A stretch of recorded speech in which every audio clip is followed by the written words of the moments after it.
Good evening, everyone. My name is Ryan Paul Johnson with Fairfax County Department of Transportation, and I want to welcome you to this meeting to discuss the 2024 repavement in Hunter Mill District. Before we begin, I'd like to review some guidelines so everyone can participate and get the most out of this session. Please note that this meeting is being recorded and will be posted on YouTube. The link would then be on the project page. Microsoft Teams does offer a live captioning service. You can find that by clicking the three little dots at the top of your screen there and choosing Turn on Live Captions. Once the presentation is completed, we'll begin the questioning and answering portion, during which participants will ask their questions aloud. The chat feature at this meeting has been disabled, so there will not be any taking of written questions at this meeting. If you're on the phone, please hold your questions to the end, and we'll have instructions on how to ask your questions at the conclusion of the presentation. We also encourage you to submit your questions to today's meeting using the online survey, online feedback form, or phone call. Again, we will address this at the end of the presentation. Tonight, presenting our first presentation from VDOT will be Steve Welch, who is the Assistant District Administrator of Land Use and Transportation for Fairfax County and Arlington County. And then we will move into the portion will be presented by Zach Desjardins, who is from FCDOT. And so I would give it over to Steve to go ahead and start his presentation about the repavement program for the 2024. All right. Thank you, Ryan. Give me one moment just to pull up my screen, if you will.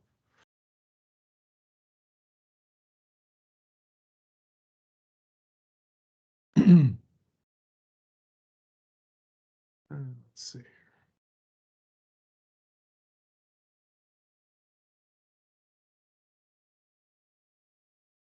All right. Can everybody see a slideshow that says VDOT at the top of the screen? Yes. And I think I've got the, hold on one second. I think I've got the wrong one. Bear with me one moment.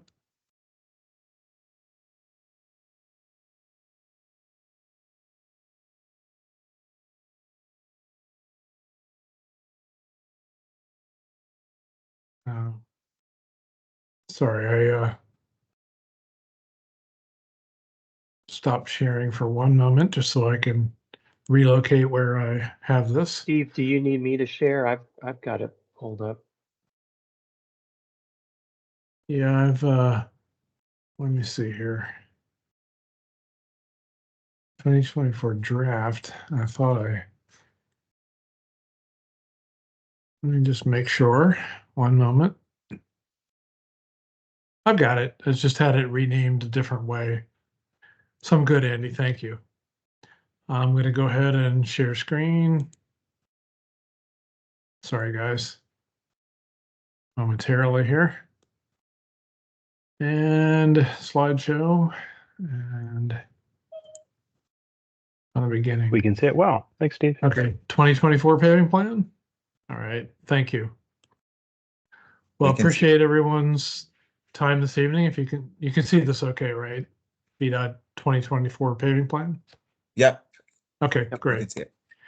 All right, so I'm going to go through our annual paving plan for the evening. Overall, just have a kind of an agenda to go through a statewide and district lane mile inventory. We'll talk about our planning and construction for paving, how we select roads, how are the pavement conditions rated. We'll walk you through a couple different GIS maps, the pavement treatment types, what our budget is, and a little bit about pavement marking and striping, and I'll show everyone how to look up their own road if they want to on a publicly available website. So in the state, we're divided into 9 districts. Northern Virginia District at the top, we have over 14,142 lane miles that we look at every year and rate to determine which roads within the budget can be repaved. We maintain in Northern Virginia district, Fairfax County has over 51% of those lane miles, or a little over 7,000, total of 14,200 plus. Loudoun County has about a quarter of that, Prince William about a quarter, and then Arlington County about 2%. The reason you see Arlington County 2% is that Arlington County maintains most of its own roadways. The only roadways it does not maintain are the Interstate 395 and portions of Route 1 and primaries. So every year, our planning and construction for paving the construction season is just like any construction season. It's pretty much April through October, November, weather depending. But the effort to develop the paving program goes on annually throughout all 12 months. So in the spring, summer, we begin actually gathering the data for the next calendar year. So we're actually already gathering the data for 2025, even though we're here tonight to talk about 2024. Then during the summer and the fall, our pavement engineers review the data that's gathered, develop schedules, and the contracts are prepared for the following season. And they develop contracts and advertise them for bids. And prior year contracts or this season are closed out near the end of the year. And then during the winter, the bids are received and evaluated. The contracts are executed, and notice to proceed is generally given around early February to the contractors, which then they have to start preparing for as the weather warms up. So one of the questions we get a lot is how are roads selected for paving? And so we do that based on the conditions. The traffic volumes come into play with that as higher volumes versus lower volumes, roadways. We try to avoid locations where we know, of course, that VDOT and locality or Fairfax County projects are going to happen. We avoid locations where underground utility projects are planned, and we do have Washington Gas, Fairfax County Water, and other that have projects that are happening to replace T-valves or lines. So if we know they're going to cut into the roadway, then we move to another area where they're not going to be doing that. We also look at trying to group projects for economies of scale. So contractor has equipment that he or she has to load up on a truck and trailers and move from one site to the next. So we try to give them 2 or 3 or 4 projects that are close in proximity, if you will, to gain some economies of scale out of the bid. Another thing we look at is near the sort of the end of the season, if you will. We look at in some areas, if we can't do the entire neighborhood, then we'll at least try to fit in doing the main street that goes down through the neighborhood to get that done in preparation for doing all the side streets in the upcoming year. And then we also get feedback from our maintenance crews about where there are problem areas as they've heard or seen themselves or heard from citizens. So how do we collect that data? We have a contract with a company called ARAN, which is Automatic Road Analyzer. They have a specialty truck that has a lot of equipment on it that measures pavement distress, roughness, texture, rutting. They do digital scaling and measurements and digital video and imagery, and of course also GPS, so they have everything located.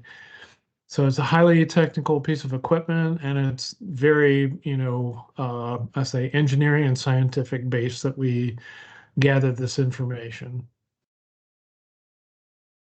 On the frequency that we develop this data, annually we do all the interstate roads, we do all the primary roads, and then we do the high volume secondary roads, or those that have an annual average daily traffic, or AADT, of over 3,500 vehicles per day traveling on them. The other or low volume roads we do once every 5 years. So we collect 20% of them annually, and then over 5 years, we get the volumes, we get the data over a 5-year period for 100% of the secondary roads.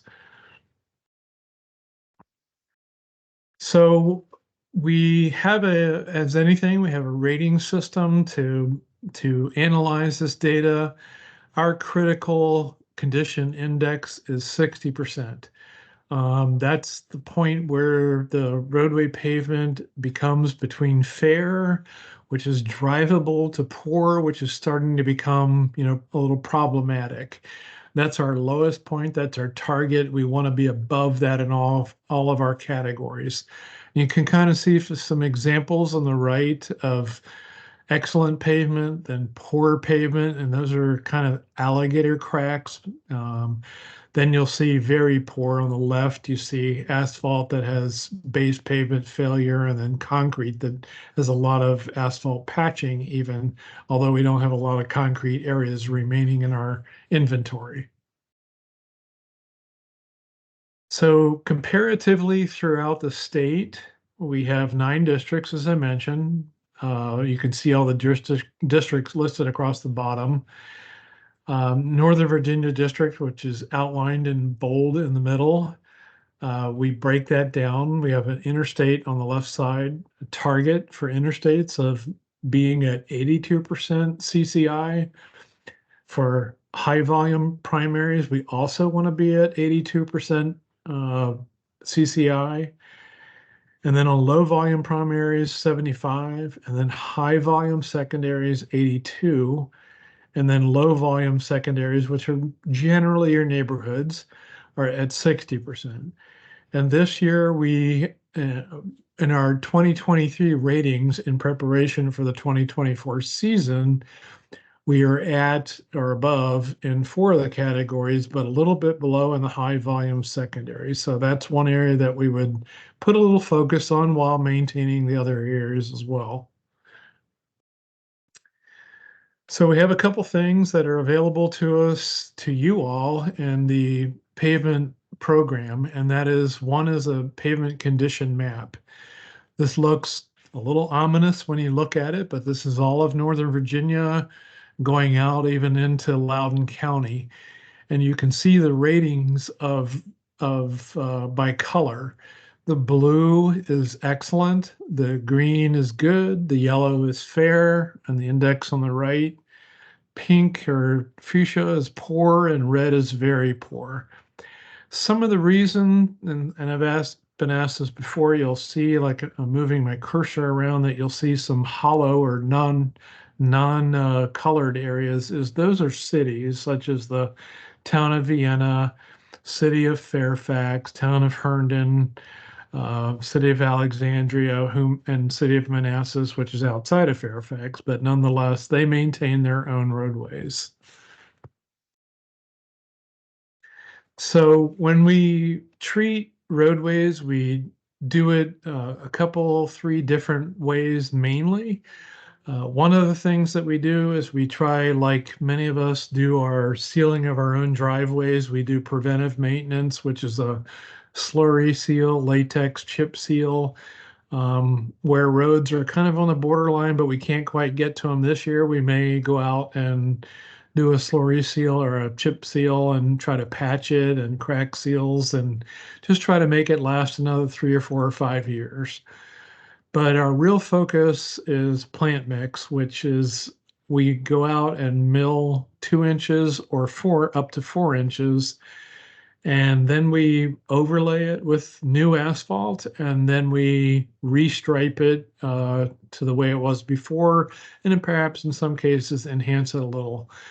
And in some very rare cases, we do a full depth reclamation, which means that we excavate out the entire depth of the pavement roadways. And I will say there was one instance a couple, 3, 4 years ago where there was about, I'll say, 18 inches of asphalt overlay over some stone and gravel roadway that we had to do a full depth reclamation on in order to rebuild that pavement. But it is rare, but it does happen on occasion. So every year we get a budget for paving that comes out of our maintenance budget. And what we have displayed here is the past 6 years and how it's been dispersed. Obviously, in red is the 2024. We have a total of $128 million that's being put on repaving for this year. We are upping from last couple years, 3 or 4 years actually. The interstate putting a little more on it at 14.8 million. On the primaries, we have 29 million. When you saw that category earlier, that we were a little low on the primary in particular, and then we'll still put 84 million on our secondaries. So over 50% is still going on our secondaries, much of which is neighborhood roadways. However, one thing I do want to point out is that if you could go back to 2021, you'll see that the lane miles that we're able to pave were 1,144 and dropping to 1,039, then 954, and now 851. And the cost in the far right column has gone from 112 to 115.16 to 129 to 150 per lane mile. And as we've all experienced over the last 4 or 5 years, increases in cost, whether it's petroleum, products, labor, equipment, and everything associated with paving, just like every other type of construction probably that's out there, our industry is being impacted by that as well. So we're not as able to pave as many lane miles as we want to, but we have been able to increase the budget a little bit over what it was the last 2 years. So this year we have our VDOT paving program. This is a overall map that shows where neighborhoods and roadways in general are going to be paved in the Northern Virginia district. What you see in red is scheduled to be paved. What is in green is actually already in progress. And what you see in blue is actually completed. And some may ask how can it be completed already? Because it's only April 8th or 9th. And that's because in some cases we had some carryover from last year that didn't get done because the weather turned cold earlier, or in this season, the contracts were awarded in February and we had a few warm days. I remember one Friday back in February, I think it reached almost 80 degrees, and the contractors were able to go out and take care of some that were left over from last season. And this is available, and I'll show you at the end how to navigate that. This is available to the public to zoom in, zoom out, and see where specific roadways are being done. So as we, each year, when we do the repaving, we generally in the first bullet, as it indicates here, we replace in kind all the striping that's out there, whether it's the centerline roadway or edge lines or inside edge lines and turn lanes and what have you. At the same time, we coordinate and work with Fairfax County we actually also work on our own to adjust pavement markings where necessary, to maybe add edge lines where we see problems, or adjust crosswalks, or maybe add high visibility crosswalks. In some cases, we've had the opportunity where the pavement was available to lengthen a left turn lane or to create more storage, or if that pavement exists. But back to the part where we work with Fairfax County, part of it, the crossover, is that when we are repaving, we share our draft paving plan with Fairfax County, because they have a overall county bike plan, on-road and off-road bike plan, where on the on-road has shared lanes, standard bike lanes, and buffered bike lanes. And so we know if we're potentially going to repave it, if it's pavement there wide enough and available to put in a shared lane or a standard bike lane, we generally can do it. If it's a buffered bike lane, that basically means taking out an existing lane out of maybe 4 lanes to make a bike lane, and we have to do some operational analysis to make that to evaluate whether that can happen or not. Because certainly if a roadway has a lot of traffic on it and has a lot of queuing, we need to analyze and make sure that we're not making that worse in order to fit in the bike lanes.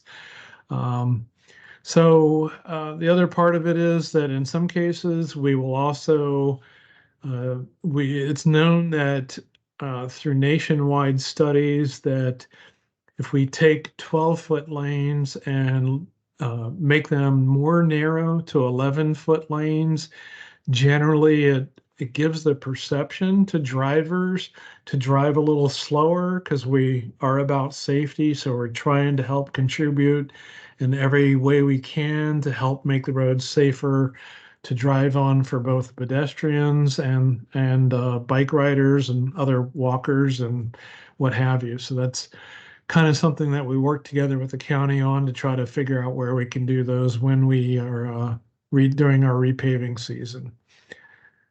So that's kind of the big picture. If you have any questions, you can look us up at myvdot.virginia.gov or call 800-367-7623, which is 1-800-4-ROAD. If you have a complaint about a pothole or some sort of problem or question. And the workers that are out there that are be coming to the site, you can typically, one of the things I want to show you can do, I'm going to back out of this screen right now. If you give me one moment, I'm going to go to our pavement condition map. Can everybody see that? Yes. Yes. First of all, okay, so I just wanted to show you that it's, you can really hone in on an area. It's interactive GIS based, so you can go all the way down to roadway level, neighborhood level to kind of see what our condition ratings are. On the statewide paving map, which I'm going to go to next, which is what we're doing in this construction season, you can kind of see, the ratings, of course, show everything, but this map kind of shows us where our contracts are set up for this year. In this case, I'll zoom in a little bit, kind of in the West Ox Road area off of Fox Mill, and you can see that off of Vale, there's some neighborhoods that are scheduled to have repaving within the neighborhood done, some that are already in progress. So that's good. And you can kind of move around and pan around and see where paving is happening throughout the Northern Virginia district that we are doing in this construction season. So we do try to, we work with it in terms of the what's the worst rated and try to balance that out, trying to get a little bit done in different parts with a high focus on trying to make sure we meet all those goals within the budget that we have. So at this point, it kind of ends the paving presentation part of it for this season. I'll be glad to either take questions now or afterwards, whichever way you want to do it. Yeah, we're going to wait until after both presentations. Before we start the next presentation, I want to give Supervisor Alcorn a second to make any remarks if they would like to. Supervisor Alcorn. Okay. And I'll stop sharing. Yeah, thank you very. Yeah, thank you. Actually, appreciate that very much, Ryan and Steve. I do have a question just on the overall maps. Sure. I noticed there seems to be a pretty broad distribution on the paving plan for 2024 across Fairfax County, but the distribution of very poor roads on the paving conditions map seems to be more concentrated in the northern half of the county. Is there any reason in particular why we try to distribute the paving across the county, even though there seems to be a lot more red in the northern half of the county? Because the data is great. That's super helpful. I'm just curious. Thank you, Supervisor Alcorn. I'm good to talk to you. Yeah, it is. I mean, it is kind of a balance. I mean, when you look at all the way down in Lorton, where I'm moving, can you all see my screen now, Yes. the Yep. map? Yep. So you can Yes. kind of see down in Lorton and Newington, there's a lot of areas in there, and then up in Burke and through a couple spots in Centerville, then in Hunter Mill and down in uh, down inside Mason and what have you, and then up in Drainsville. So it is kind of dispersed, but we do try to, Yeah. balance out, trying to get some done in all areas of the county. We do look at, or pavement engineers do look at what is the very worst of ratings. I mean, some of them Right. are very, very low, and we hear it all the time. And unfortunately, there just isn't enough budget to address the entire poor and very poor. So we start at the very poor and work our way upward and try to do the best we can with the budget that's given to us. But we do balance it out to try to. I mean, we don't ignore some that are extremely bad. We'll take care of, but we try to distribute that out. Neighborhoods in particular are very important. Certainly high volume roadways where the capacities are big, 60, 80, 100,000 vehicles. We've got to take care of those. Neighborhoods are always very important. I'm a homeowner. I live in Fairfax County. It's always a good thing when you see your road getting paved, and it helps for that frontage as far as the, beautification and curb appeal and what have you, and just your kids riding bikes to the neighborhood or skateboarding or whatever they're doing and walking and jogging and all that. But we do try to balance it out, Supervisor Alcorn, with the budget that we do have. Okay, thank you, Steve. I appreciate it. I know you guys work really hard at trying to be fair about this. Yeah. In future years, I might just suggest that, there's a catch up, I think, for some parts of the county that look like, I saw a lot more blue and green in central and southern part of the county than in the northern part. So on the conditions map. Yeah. But that's for another year, and I realize the budget is always a Yeah. constraint. So, Also, it's lane miles. I mean, we've got a lot of lane miles in Northern Virginia and Fairfax County in particular. So now we've added I-66 and all the interchanges over a 22-mile stretch, which is a good thing. We've also completed Route 7, which is great. So they won't be needed for a long time, fortunately, but they will become part of our lane mileage and how we look to in the future come 10, 12, 15 years from now. But we are playing catch up, and there's no doubt, and we're doing the best we can to keep up with that. So, no, but I if appreciate anybody, that, Steve. yeah, Yeah, and thank you, Steve. if there's any particular areas that are really bad that we can go out and patch and repair to get by. Sometimes we'll do a 5 by 10 patch as opposed to just a pothole patch to try to, get through the season, get through the year until the next year or what have you. We'll do that as well. So, Okay, appreciate that. All right, thank you. sure. Sorry, I didn't mean to slow down the presentation. I know you got a whole nother presentation to do. Quite all right. Good to see you. Thank you. Thank you, Supervisor Alcorn. All right, so our next presenter would be Zach Desjardins from Fairfax County Department of Transportation Active Transportation Section, presenting slides on proposed restriping projects as a part of the 2024 repaving program. Zach? Yeah, thanks, Ryan Paul. Thanks, everyone. So we're going to go over our proposed striping modifications, and then we're going to take questions and answers. And so, as Steve mentioned, this program is as a result of a collaboration between VDOT and Fairfax County, as we are always trying to find ways to improve safety for all users as part of this program. So what we'll do is we'll review that draft paving plan. We'll look for opportunities for improvements. Typically, it's going to be crosswalks and bike lanes, but sometimes we'll do other things as well. VDOT will pay for and develop the striping and signing plans, and of course they coordinate the hard work of implementing the actual paving itself with their contractors. Fairfax County leads the public engagement. That's why we're all here tonight, as well as coordination with district supervisors such as Supervisor Alcorn. In addition, while VDOT is paving the street, they'll often reconstruct any of the curb ramps that are substandard to improve ADA accessibility.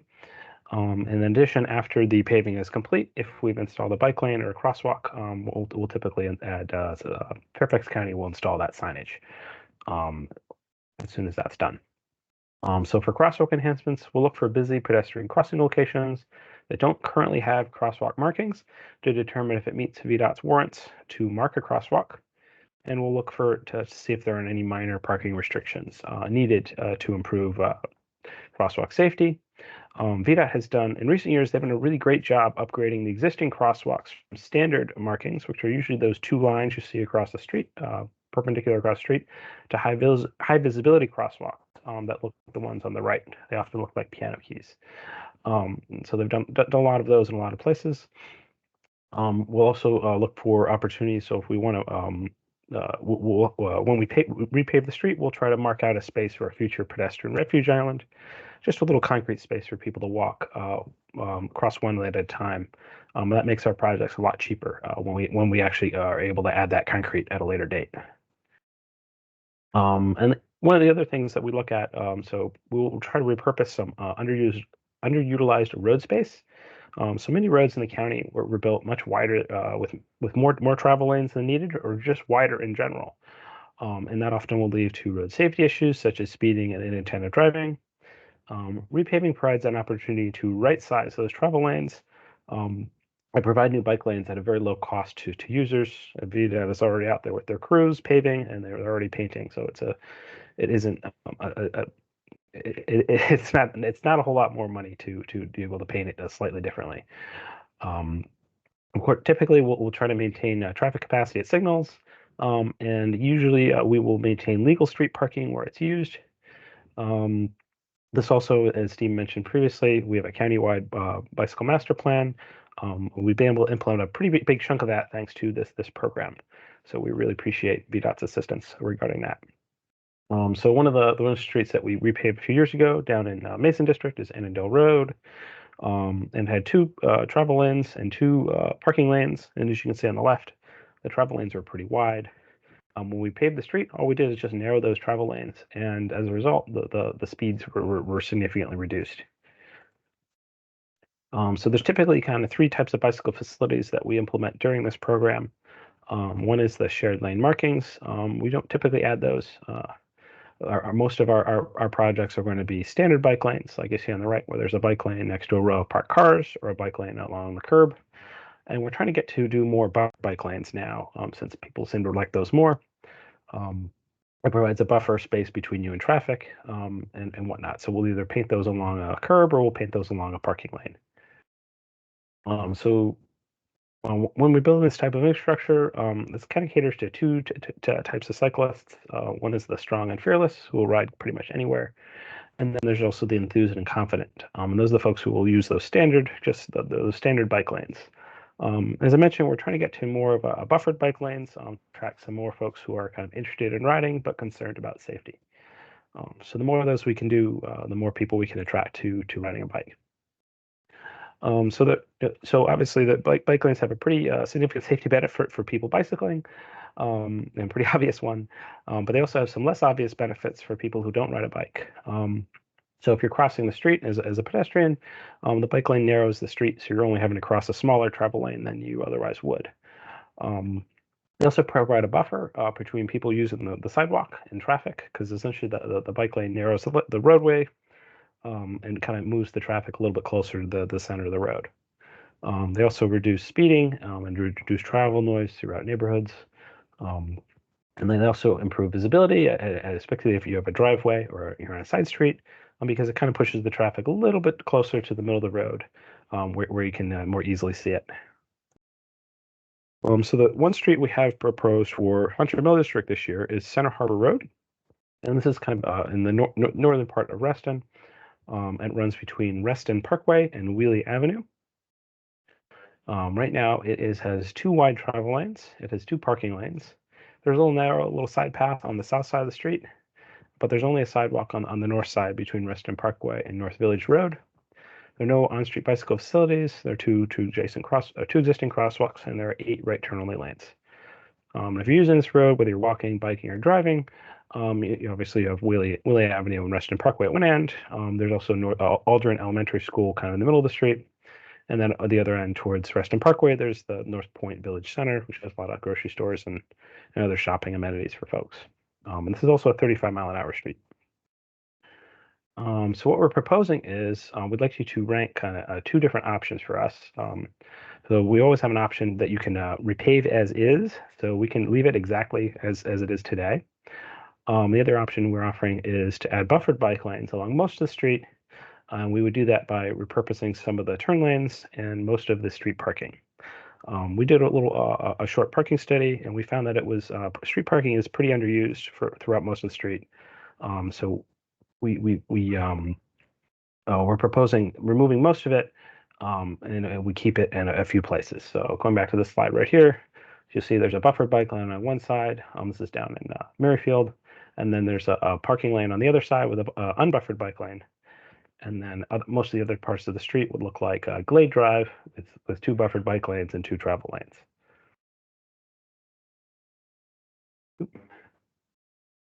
And as I mentioned, we looked at the street parking and how it was used on the street, and we found it was really only used in kind of these 2 places. One over on the north side or the westbound side of Center Harbor Road near Churchill Place, and then on the eastbound side close to Waterford Road. And you can view our study on our excuse me, on our website. The other thing that we're proposing that's a little bit different, and we're still working out the kinks with our friends at VDOT, is we have a bunch of, if you've driven on Center Harbor Road, you'll notice there's quite a few right turn only lanes. And what we're proposing to do, and so if we were to repave the street without touching those, we wouldn't be able to extend the bike lane quite as. We'd have to shift the bike lane kind of in the middle of the road, and when it wouldn't be as comfortable and attract as many users. So we went out and we did a count to see, which lanes would meet VDOT's warrant. VDOT has a certain number of vehicles they'd like to see per that make that turn to justify having a right turn only in the first place. And so we found that three right turn only lanes do still meet that warrant. So imagine the one. There's one over that runs into the Aldrin Elementary School right here, and you can imagine right in the data it showed right at when elementary school begins. There's a big spike in traffic, and people were using this right turn only lane. And then, as you might imagine, also on Wheelie Avenue, it's a pretty busy road. That turn lane was used a lot. But we're also proposing keeping this one over here onto Reston Parkway because essentially the paving is going to end like right about here, just before the intersection. So we decided to keep that. Yep. So what we're trying to avoid is if you've ever seen a bike lane that shifts out into the center of the road, like this one does down in Reston, you see as you're biking along, you have to move to the middle to avoid that. The higher volumes of right turn traffic, and that's certainly important at a higher volume street. But we're proposing and obtaining like your feedback, although we could do this on a lower volume street like Center Harbor. In addition, we're also proposing another crosswalk at Aldrin Elementary School. So there's one at the southern end of the school, and there's this one here at the northern end. And so this would be a nice connection. There's a trail right here from the Restaurant Association, as well as people living across the street. And so instead of going all the way down and coming back up, they'd be able to just go straight into the school. And since there's no parking on this part of the street, there are no parking restrictions are necessary. So if you have any paving related comments, so drainage issues, missing signage, signal repair, walkway repair, or site distance issues, as it is the springtime, vegetation is starting to grow, please submit them to the VDOT portal. If you'd like to request road repairs, you can click the I need a road repair link on the portal or call 1-800-4ROAD. That's 1-800-367-7623.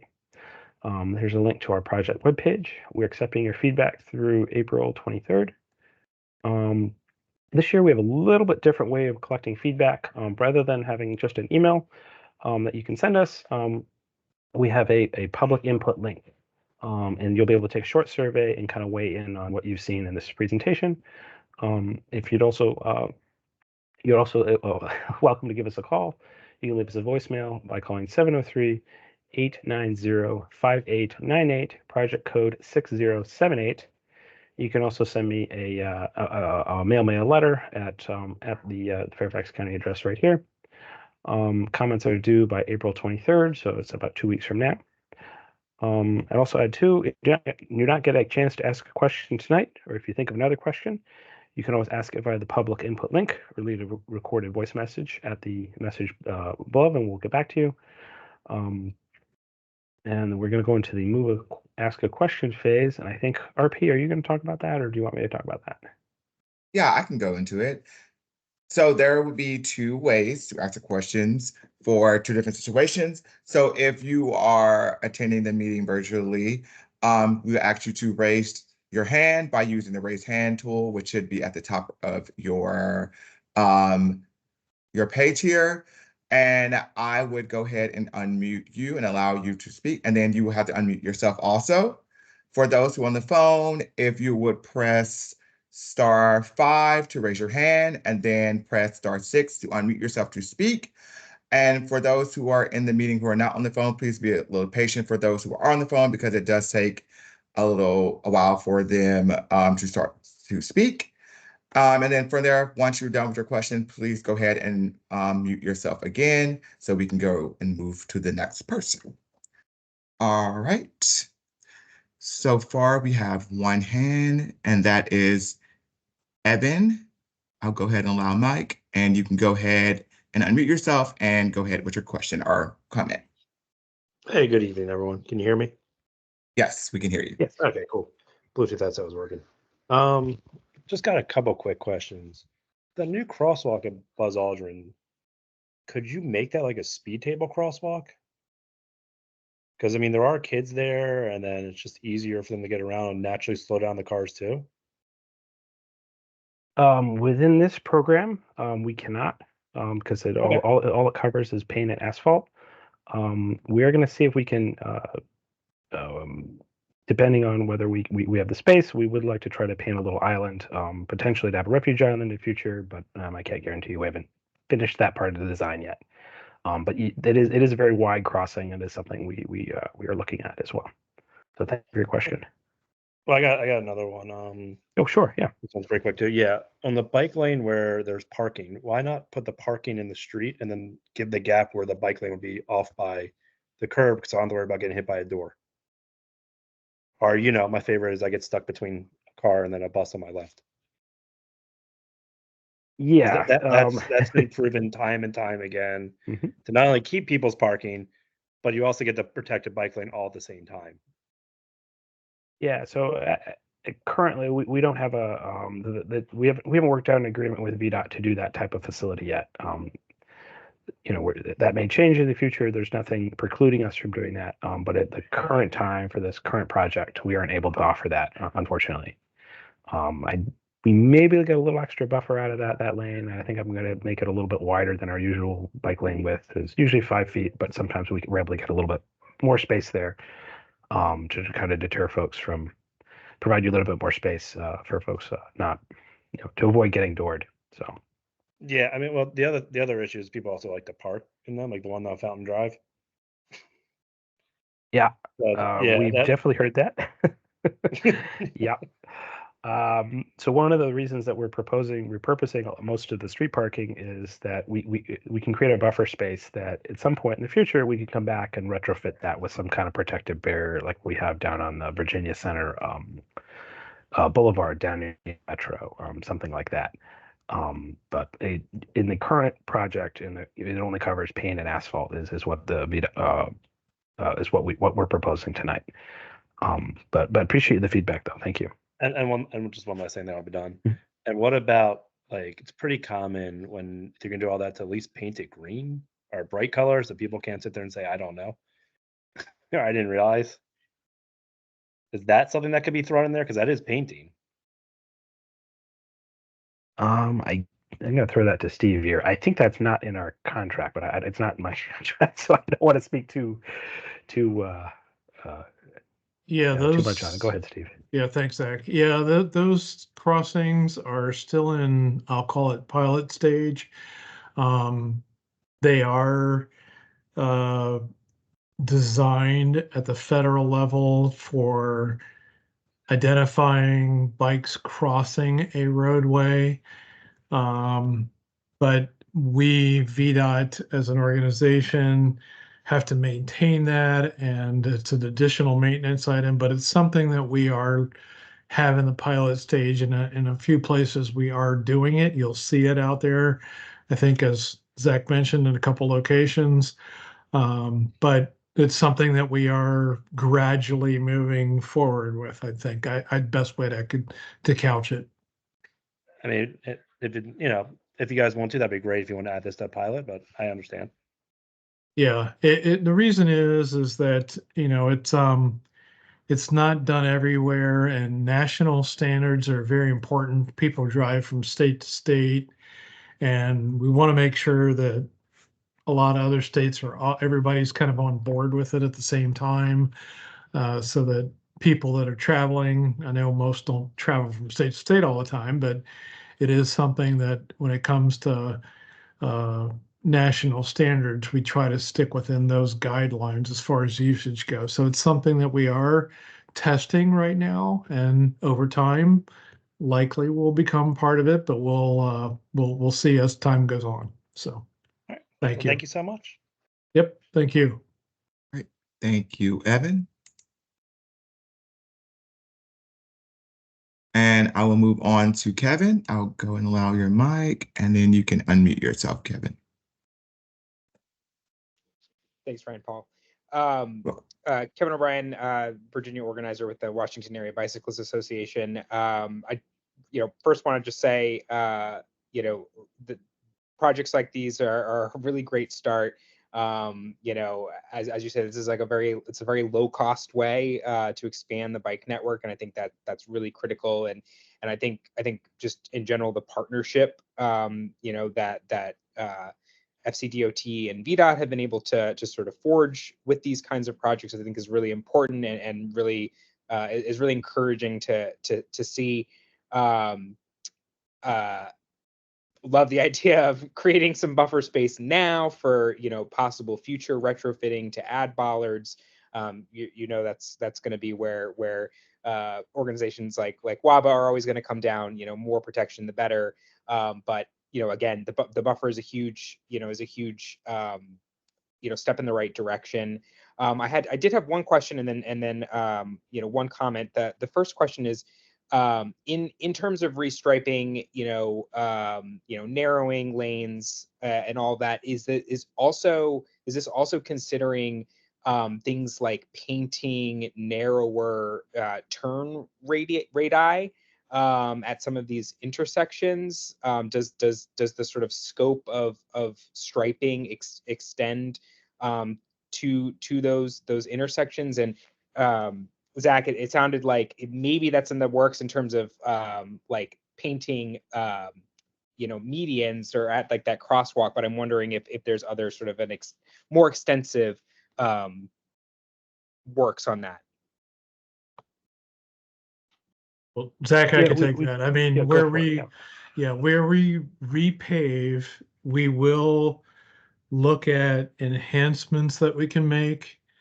And what I mean by that is sometimes edge lines don't even exist, meaning the white edge line. So when you're driving at night, you can't see where the edge of the roadway is too easily. So people that might have a little bit under the capability or less than capability of seeing that, especially in the rain, will add edge lines. But what you're talking about is around a hard curb that is at a bigger radius. Will we put in a striped, tighter curve line around the curve to try to get the driver to slow down a little bit more as they make the turn, which in most cases will help if there's a pedestrian crossing, but generally help overall as far as speeding goes and turning to the next roadway. And the answer to that is yes. Where we can, we will do that within the paving program. We do look for those opportunities, and we'll even put in that area. And there's been other areas where we'll hatch out a portion to make it more visible. what have you, to kind of make that happen. So yes, we're trying to do everything we can to, that physically gives some presentation to the driver to want to slow down to help. It can't fix it all, but these little incremental things that we're trying to do are trying to help with safety overall. That's awesome. That's great to hear. Really appreciate it. My other comment was going to just to the previous speaker about adding paint or some kind of usually it's green. I do just want to highlight and really encourage. I think the latest MUTCD guidelines have sort of really solidified, right? It used to be sort of interim approval, and it seems like we really are moving in the direction, at least at the federal level, for some of these more creative treatments. And in particular, I would highlight, I think that kind of green painting and whatnot. Maybe it's not appropriate for the whole corridor, but maybe in those transition areas, with those right turn only lanes, those are certainly not my favorite types of transitions. But I do think that if there was going to be a limited use of sort of brighter paint or more ways to highlight those bike facilities, I think that would be where I would want to see it, to really highlight that, hey, for the driver, I'm know that you're crossing over a facility. I think that can be really, really important, and I think does cut it may cut down on some of the potential future maintenance if you're not having to maintain that paint for stretches where especially with a buffer, it's pretty clear that this is a bike lane. But I think those transition areas are particularly ripe opportunities. Thank you. Yeah, don't disagree. But the green painting for crossing a roadway for a bicyclist is what's been part of the federal the manual of uniform traffic control devices for everyone else. That's MUTCD. Is something that's been slowly starting to get put into practice, and we have been piloting it in Virginia and moving that direction. How you transition as you're riding longitudinally along a bike lane as you approach an intersection is something that is called out a little bit differently. That it tapers down, it has signage to kind of express to the bike rider and the roadway user in a vehicle that they need to be a little more careful right here as they're sharing the lane as they approach an intersection. So just want to kind of explain that little bit of difference.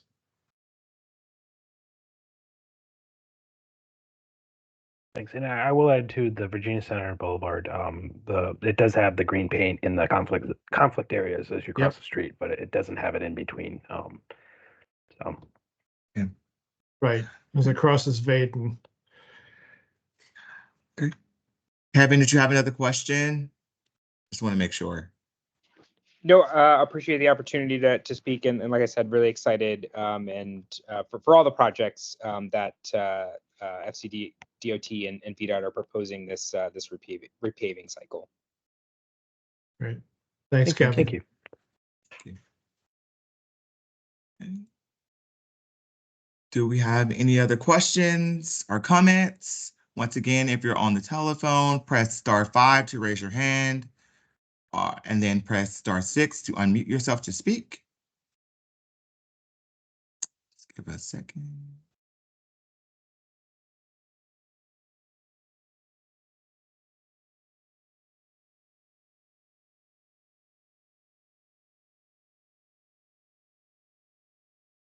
Okay. I'm not seeing any other raise of hands.